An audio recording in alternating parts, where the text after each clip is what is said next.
Voilà, c'est la philosophie de Sœur Emmanuelle, d'aider déjà une personne, c'est énorme. Moi, j'ai la vie que je voulais. Je fais le travail que je voulais, je me sens en harmonie avec mes valeurs, avec ce que je veux être. Et ça, c'est une grande chance. J'apprends à être heureuse, j'apprends la valeur du bonheur. Je ne vais plus me lamenter sur des détails, plus jamais.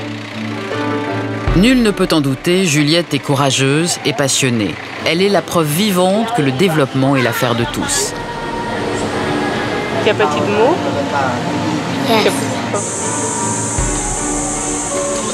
Croire que demain sera meilleur, tout faire pour refuser la fatalité d'une misère inéluctable, lutter contre la banalisation de cette misère et surtout ne pas penser qu'il ne s'agit là que de 20 mots. S'acharner, comme le dirait Sœur Emmanuelle.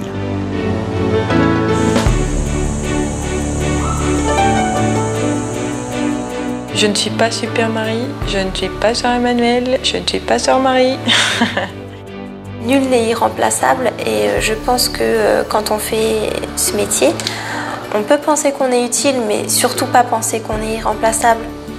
Je ne sais pas si moi, en tant qu'individu, je suis utile, mais par contre, en tant que représentant d'Asmae, par rapport à ce qu'Asmae accomplit, oui. Que je sois à la lumière ou que je sois à l'ombre, j'ai envie de faire ce travail-là et je le fais parce que je l'ai choisi. J'ai pas de mérite plus que quelqu'un d'autre, c'est vraiment un boulot pour moi. Un boulot et un engagement. Nous, les coordinatrices, on est là à un moment donné, mais l'association, c'est un tout, c'est une évolution, c'est une histoire, c'est des perspectives. Asmae, ça existe avant nous et ça continuera après nous, quoi. Voilà. On est tous concernés en tant qu'êtres humains par ce qui se passe à l'autre bout de la Terre. Et quand on a tout pour soi, eh ben, on a un peu le devoir d'en redonner un peu. Chacun peut, s'il le veut, parce qu'il n'y a pas qu'Asmae au monde, attention, mais dans la mesure de son temps libre, de sa bourse, s'il vous plaît, de son cœur surtout, il me semble que chaque personne doit s'intéresser à, disons même, une association et l'aider. C'est pas naïf de croire qu'on a un rôle dans ce monde, qu'on est citoyen du monde, que des choses peuvent changer. Le monde sera ce qu'on en fera. Je pense pas que ce soit naïf de croire ça.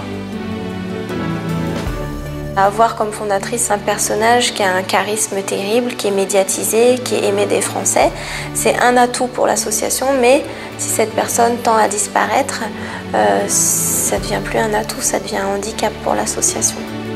C'est vrai que nous avons beaucoup de donateurs et ça marche. Le jour où Sœur Emmanuelle disparaît, si on ne connaît qu'elle, c'est fini. C'est très grave ce problème. Une organisation peut s'écrouler à cause de nous. Des gens vont perdre leur travail à cause de nous si jamais un jour on ne peut plus les financer. Sur le terrain, ça aura des répercussions sur nos partenaires et surtout sur les enfants, quoi. Il ne faut pas être frileux non plus. Il ne faut pas s'empêcher de travailler ou de faire quelque chose sous prétexte qu'on n'aura pas l'argent demain. Mais en même temps, il faut quand même être suffisamment responsable.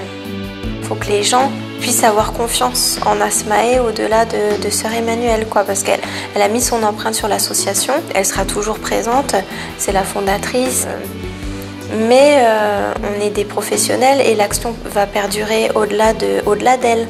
Et moi, qu'est-ce que je peux vous souhaiter? Tout simplement cela, que j'ai encore le temps de permettre à mes associations d'être connues davantage, et puis après, tu me souhaites de partir en fusée vers l'éternité égyptienne. Et voilà.